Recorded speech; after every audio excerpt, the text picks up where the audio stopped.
Nah, pemirsa, mari kita lanjutkan. Sekarang kita mau dengar langsung nih ke gimana program Gerakan Sapa Bahagia dari Dinas Pendidikan Kota Jambi, yaitu dengan narasumber kita Ibu Husna Marliana SEME.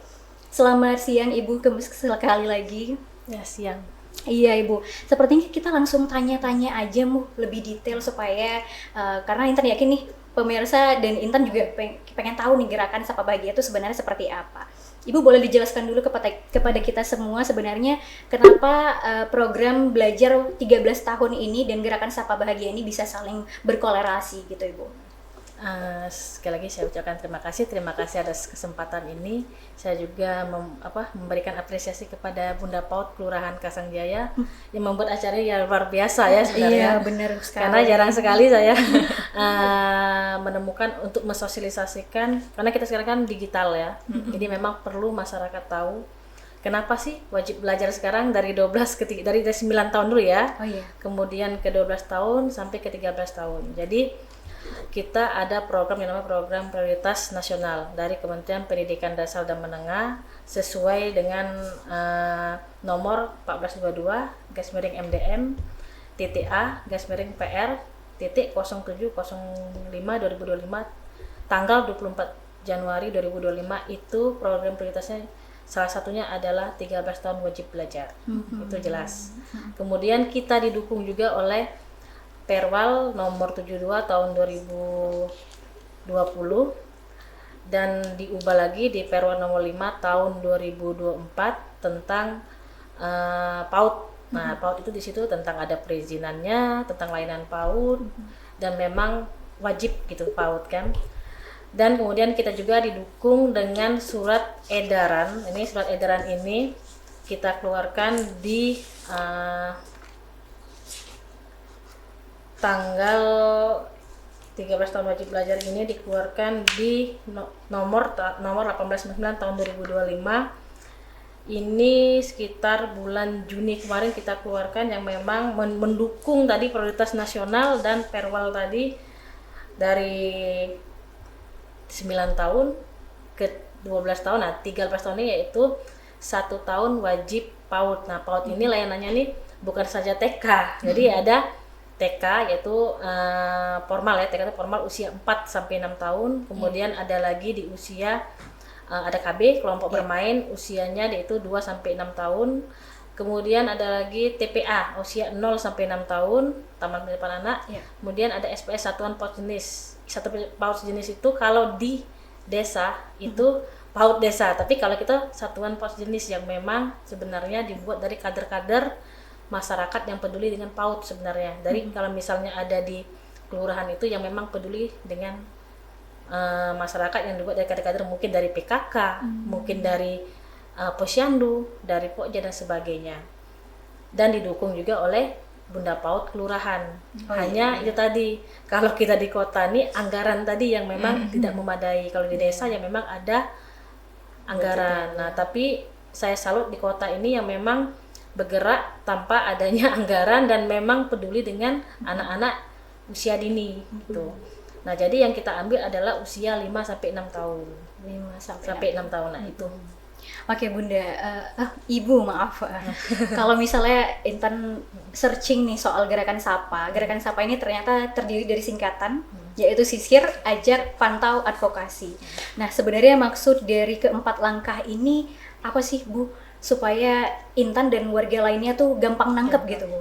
Ya, terima kasih. Jadi kita di bulan Juli mengeluarkan inovasi dari Bunda PAUD Kota Jambi, Ibu Dr. Haja Nadia SPUG, dan didukung oleh Dinas Pendidikan Kota Jambi yang selalu didukung oleh Bapak Kadis kita lah gerakan ini. Itu Sapa Bahagia. Jadi Sapa itu sisir. Nah, menyisir ini berarti kita bagaimana menyisir dari tingkat RT.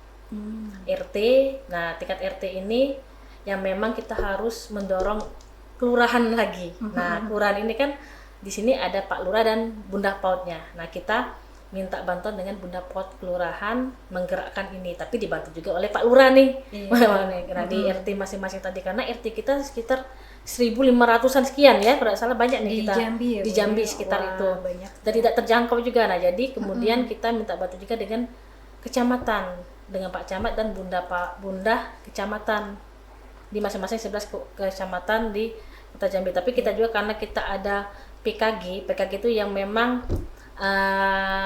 perpanjangan tangan dari Dinas Pendidikan di kecamatan masing-masing. Jadi kita minta bantu mereka itu memberitahukan ke Bunda PAUD kelurahan untuk menyisir yang anak-anak yang memang yang ada yang tidak mampu. Nah, contohnya kemarin kita kegiatan pendidikan keluarga Pendikel. Nah, Pendikel itu kita memberikan data kalau kita membutuhkan 100 anak yang memang kita akan menyumbangkan. Itu juga susah juga mencarinya. Ini tidak gampang. Jadi sudah disebarkan disebarkan. Jadi kita sisir itu dari tingkat RT-nya, tapi melalui PKG. Nah, PKG minta bantuan dengan Ibu Lurah dan Ibu Camat. Tuh. Nah, kemudian sisir ya baru ya. Ajak. Nah, setelah kita mendapatkan data itu, kita undang orang tuanya atau walinya. Di kegiatan Pendikel kemarin itu. Nah, kita undang, kita ajak dalam arti kita sosialisasikan juga sih. Kemarin Bunda PAUD juga, Bunda PAUD Kota Jambi yang hadir sebenarnya di Unggul Sakti memberikan pengetahuan juga tentang PAUD ini sangat penting gitu. Nah, kemudian sudah kita sisir tadi kan, kita ajak. Nah, kita kasih tahu ini, kemudian kita pantau ketika mereka memang sudah menyadari kalau PAUD itu penting, dia akan disekolahkan kan. Karena kita ada sekitar, sebenarnya kita banyak nih sekolah kita ini sekitar 332 satuan PAUD yang di bawah Dinas Pendidikan, kemudian ada 40 RA di bawah Kemenag di Kota Jambi. Jadi banyak sebenarnya tersebar. Nah, jadi pantau di mana mereka ini mau di bawah Dinas Pendidikan atau di Kemenag tidak masalah. Yang penting berPAUD 1 tahun sebelum menjelang dia masuk ke SD. Nah, sudah kita ini kan sisir dia, sisir, ajak, pantau, diadvokasi. Ketika dia sudah memang udah dipantau, kemudian kita advokasi lagi ke orang tuanya. Mungkin kita kasih tahu juga ke guru-guru dan sebagainya. Kalau memang PAUD ini penting, karena kadang-kadang bukan masalah biaya saja sih sebenarnya. Karena ketidaktahuan, kadang-kadang banyak ketidaktahuan kalau PAUD itu sangat penting. Ya karena gini, dengan adanya PAUD ini karakter anak-anak dari awal bisa disiplin, tanggung jawab, kemudian membentuk kreativitas, berani, percaya diri, itu terbentuknya di PAUD. Nah, kalau dari usia mungkin usia 10 tahun, 9 tahun agak susah terbentuk. Nah, maka kalau kolaborasi antara sekolah dan orang tua itu sangat penting, makanya kita beri advokasi terhadap orang tua tadi. Nah, itu. Oke. Nah, pemirsa, kita ternyata udah langsung di spill nih ternyata apa aja sih istilah dari sisir tadi, aja, terus juga ada pantau dan advokasi. Nah, Ibu sedikit menyinggung soal biaya nih, Bu. Ini sedikit sensitif ya, Bu, ya sebenarnya. Program Sapa Bahagia ini sebenarnya dananya tuh dari mana aja sih, Bu? Dan kira-kira aman nggak sih, Bu, buat diteruskan atau dijalankan dalam jangka panjang sendiri nih, Bu? Kalau kami sih optimis untuk jangka panjang, karena apa? Nah, ini saja kami di Dinas Pendidikan, ini untuk Dinas Pendidikan saja ya. Kita ada beasiswa, alhamdulillah Perwal Bansos IBA dan Bansos baru keluar. Itu jadi kita bisa menjalankan untuk memberikan SPP. Jadi kartu bahagia gitu. Nah, jadi 50.000 per siswa tapi yang kurang mampu. Nah, kita sesuaikan datanya dari Dapodik, kemudian kita sesuaikan dengan data di Dinas Sosial. Kemudian kalau tidak dapat juga kita ke data yang BKB itu, yang memang kemiskinan ekstrim, atau dari surat keterangan dari kelurahan. Nah, itu yang kita ambil. Sekitar kurang lebih 400 anak bisa kita jangkau. Wah, ternyata itu banyak sekali. Banyak ya. Nah, kemudian di samping itu per bulan 50.000, kan lumayan tuh. Iya, benar sekali. Kemudian kita memberikan juga perlengkapan, ada tas, ada krayon, ada buku gambar, itu sekitar 400-an juga. Nah, itu dari alhamdulillah dari programnya Pak Wali Kota juga kan, APBD dan APBD. Kemudian kita juga ada juga di BOP dari bantuan kementerian, setiap anak itu 600.000, tapi bukan untuk anaknya, untuk operasional sekolah. Nah, itu ada untuk gurunya, di situ juga untuk kegiatan operasional anak dalam artian untuk bermain, belajar, kemudian untuk pemeliharaan sekolah dan sebagainya. Nah, jadi kemudian kita juga kemarin alhamdulillah dibantu juga oleh Bunda PAUD Kota Jambi melalui Basnas. Wow. Nah, itu mendapat TK kita ada TK yang baru terbentuk nih. Nah, jadi dari TK tuh 2, pembina 1, pembina 2, kita tambah lagi 3 negeri. Tujuannya itu tadi untuk Sapa Bahagia tadi. Gratis, SPP-nya gratis, pendaftaran gratis, seragam malah dikasih juga gratis oleh Bunda PAUD kemarin. Nah, jadi malah kita yang menghayu-hayukan lagi. Nah, berarti tinggal lagi kesadaran masyarakat lagi. Kemarin kita juga mendapat, selain kita dapat 100 lagi anak, ada beberapa anak yang memang dari Bunda PAUD juga nih. Nah, karena gini, tombak yang paling awal tuh adalah tingkat RT, kelurahan, kecamatan. Tanpa ada gerakan yang di bawah, tidak akan bisa juga kami menindaklanjuti karena memang Dinas Pendidikan memang tempat ini, tapi tidak bisa juga bekerja tanpa adanya dukungan dari bawah juga. Dari yang memang dari tingkat RT, kecamatan dan kelurahan tidak bisa kami bergerak juga. Jadi Bunda PAUD Kota Jambi harus didukung oleh Bunda PAUD kelurahan dan Bunda PAUD kecamatan. Wah, keren banget nih pemirsa, ternyata memang benar-benar Kota Jambi mementingkan pendidikan anak usia dini nih melalui program Gerakan Sapa Bahagia ini tadi. Nah, Ibu, katanya tadi Sapa Bahagia juga nyambung program antara transisi PAUD ke SD nih, Bu, yang menyenangkan. Nah, ini maksudnya apa sih, Bu? Nah, Sapa Bahagia kan kita tadi kan sudah menyisir tadi kan, kita kan wajib belajar 13 tahun melalui program Sapa Bahagia.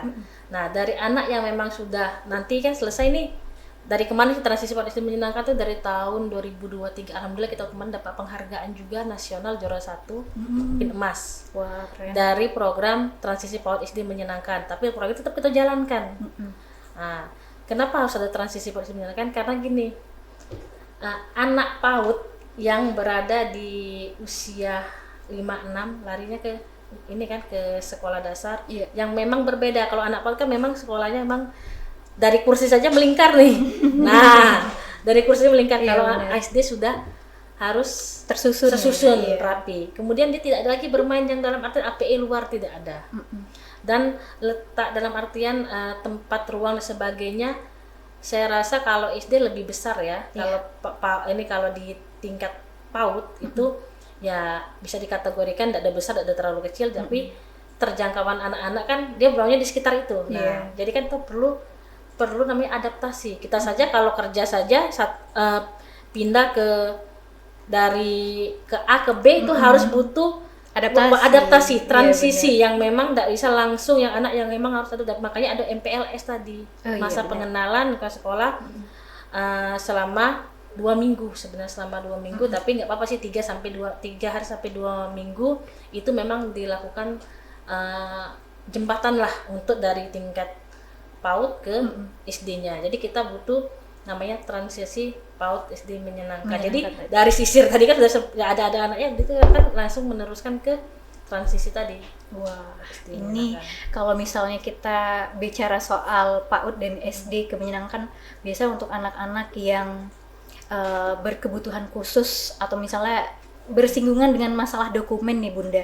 Kira-kira biar bisa ikut PAUD itu sebenarnya seperti apa sih Bun? Nah, ini juga saya jelasin juga, kita sudah ada, saya melihat ini ya, karena saya juga belum terlalu apal ya namanya perwal. Kebetulan ini baru juga perwal kita itu perwal nomor 11 tahun 2025. Ini ada perwal inklusi. Jadi anak-anak berkebutuhan khusus. Penyelenggaraan pendidikan inklusif di Kota Jambi dari tingkat PAUD, SD, SMP. Ini sudah ada perwalnya. Kemudian kita buat juga SK inklusi. Nah, jadi ketika memang ada anak-anak yang memang yang berkebutuhan khusus, kita bisa ditempatkan nih, misalnya contoh nih TPA CBC, kita baru di TPA ABI, KB CBC, kemudian TK Unggul Sakti, Little Muslim, ada beberapa TK nih, ada sekitar TK ini ada 21 TK yang memang siap untuk menerima anak-anak yang memang berkebutuhan khusus. Nah, tuh, tapi kalau tingkatan yang tidak terlalu gimana ya, jangan sampai kita menyekolahkan juga dari anak yang memang sudah ini berat, kita sekolahkan yang tempat anak yang memang ini tidak bisa juga. Tujuan inklusi adalah bagaimana dia sama-sama dari anak-anak yang memang normal ke anak-anak yang memang harus didampingin gitu kan. Jadi sama gitu, tidak ada lagi perbedaan. Berarti kalau misalnya memang masuk ke sekolah yang bisa dibilang perlu pendampingan lah ya Bunda ya. Oke. Kalau tadi sedikit disinggung soal kerjasama oleh Bunda PAUD Kasangjaya sendiri, tadi Puskesmas, Posyandu sama organisasi masyarakat itu supaya bisa anak-anak lebih dijangkau untuk masuk ke pendidikan anak usia dini. Nah, kalau misalnya pandangan dari Dinas Pendidikan sendiri itu seperti apa sih Bun? Kalau untuk kerjasama, contoh kita kan apalagi sekarang ada MBG ya, makanan gratis. Nah, itu butuh juga puskesmas yang mendampingin. Nah, jadi sekolah tuh memang harus ada MOU dengan, kalau kami kan dengan kita dengan dinas kesehatan, tapi di turunannya adalah puskesmas. Sekolah kan satuan pendidikan. Kemudian juga kita harus juga dengan mitra kita banyak sebenarnya, perlindungan anak juga ada di PPMA ya. Nah, kemudian ini salah satu contoh nih, ada di CBC itu. CBC itu sampai ke orang tua pun ada MOU-nya kerjasama itu. Sampai ke ayah, ke ibu. Jadi memang perlu adanya MOU itu. Jadi saya setuju sih setiap baik dari tingkat pokjanya sampai ke tingkat yang satuan pendidikannya perlu adanya pendampingan. Tidak bisa sih gini ya, tidak bisa cuma hanya dinas pendidikan saja, tidak bisa. Tidak bisa juga hanya cuman satuan pendidikan saja, tapi harus ada didampingin. Makanya ada PAUD HI tadi kan. Nah, PAUD HI ini kami juga lagi nyusun perwalnya. Mudah-mudahan mohon doanya tahun ini selesai supaya bisa kawan-kawan yang ada di satuan pendidikan PAUD itu semuanya HI semua kan. Jadi yang memang dengan puskesmas bekerja sama, dengan DPPMA perlindungan anak juga kerjasama, dengan pihak-pihak yang terkait lah yang bisa dia kerjasama. Karena untuk mendorong anak-anak yang memang namanya anak PAUD kan, anak-anak yang memang di usia kan dari usia yang kayak tadi kan 0 sampai 6 tahun itu usia PAUD. Jadi butuh perhatian khusus oleh baik dari pemerintah, baik dari masyarakat, baik dari orang tua, baik dari guru-gurunya satuan pendidikan. Jadi kalau hanya orang tuanya saja, karena kan ilmu terbatas, makanya butuh disekolahkan. Kalau hanya di sekolah saja juga tidak bisa tanpa adanya pembiasaan di rumah. Jadi semua saling berkolaborasi. Nah, ngomongin target nih Bu. Target ke depannya atau 6 bulan atau setahun ke depan nih, perubahan seperti apa sih yang ingin dicapai oleh Dinas Pendidikan Kota Jambi sendiri atau lebih tepatnya pemerintah Kota Jambi sendiri? Ya, kalau kami sih berharapnya anak-anak yang khususnya usia 5 sampai 6 tahun ini bisa berpaut lah, terutama nanti ini kan karena sudah ditutup Dapodik secara cut off-nya, tapi masih bisa nerima. Kalau yang memang yang segi ekonomi kan kita bisa bantu melalui BUP dan sebagainya kan.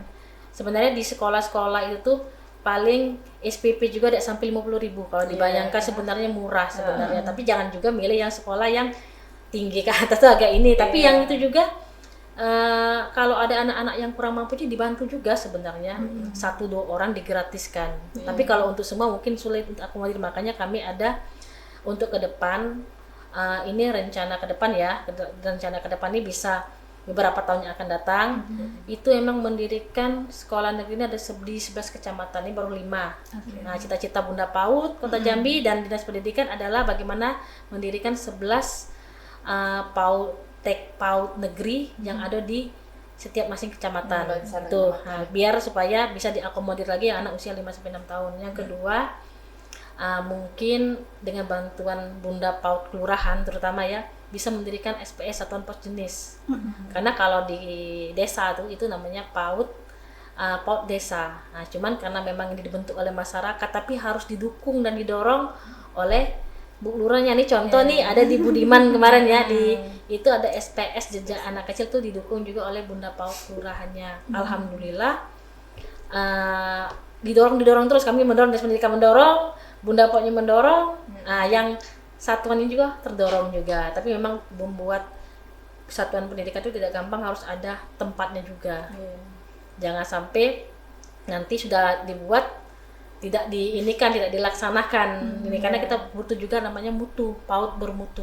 gitu. Baku mutu. Nah, Kalau bicara soal warga, sebenarnya kita bisa sebagai warga nih, kalau saya menempatkan diri point of view-nya sebagai masyarakat ya Bu ya, kita bisa ikut ngawasin gak ya Bu, lewat papan informasi kah, atau misalnya peta PAUD kah, atau sekedar kanal buat nyampein saran dan aduan gitu Bu? oh informasi.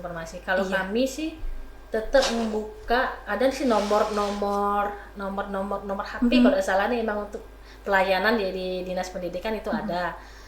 Terutama di IG juga ada Dinas Pendidikan ya. Iya, Kemudian benar. IG PAUD juga ada, juga bisa juga melalui di situ diinformasikan, atau melalui link itu kan bikin ketidakpuasan atau bagaimana itu bisa disampaikan, atau datang ke Dinas Pendidikan apa problem dan masalahnya. Insya Allah kalau kami bisa membantu dan mengakomodir, kita lakukan. Wah, ternyata dari Dinas Pendidikan sendiri welcome ya Bu ya. Welcome, sangat welcome. Pertanyaan terakhir nih Bu, kalau misalnya program ini lancar, kira-kira 3 tahun lagi sebenarnya ekspektasi apa sih yang diharapkan dari Dinas Pendidikan Kota Jambi sendiri, terutama buat anak-anak di Kota Jambi? Nah, sama lagi ini pertanyaannya ya. Iya. Intinya bagaimana anak-anak usia 5-6 tahun, apalagi nanti kita tidak tahu ya ke depannya, bisa tahun depan lagi, itu memang di undang-undangnya wajib belajar. Karena kemarin itu DPR dari Komisi 10 sudah datang mengambil sampel lah, atau bagaimana di BPMP, dan memang ada pertemuan juga di situ, termasuk kami juga diundang juga untuk menggodok masalah wajib belajar ini. Nah, mudah-mudahan kita mendorong nih, 1 tahun lagi, 2 tahun lagi, emang itu ada di undang-undang resmi meraih 13 tahun wajib belajar. Jadi ujungnya ijazahnya lahirnya dari kementerian. Dan lagi yang kita melalui hanya nomor saja dapat dari Dinas Pendidikan, tapi langsung dari pusat. Jadi tidak ada lagi kata-kata tidak wajib. Nah, kemudian kita sebagai pemerintah, Dinas Pendidikan, itu tadi cita-citanya Bunda PAUD dan Dinas Pendidikan adalah bagaimana mendirikan 11 PAUD negeri, TK negeri yang ada di Kota Jambi, sehingga bisa terakomodir semua yang anak-anak yang memang mungkin ekonominya kurang, atau mungkin memang dia ingin bersekolah dan sebagainya, itu bisa diakomodir. Dan dibantu juga oleh Bunda PAUD kecamatan dan kelurahan untuk membuat satuan PAUD sejenis. Karena dengan itu APK dan APS kita meningkat. Itu yang tujuannya yang paling kami lakukan kalau ada 3 tahun ke depan. Ya, ekspektasi lah tadi Iya. ya. Baik Ibu, terima kasih banyak penjelasannya. Insya Allah sudah lengkap ya Ibu ya. Mungkin nanti kita kulik-kulik lagi di belakang layar.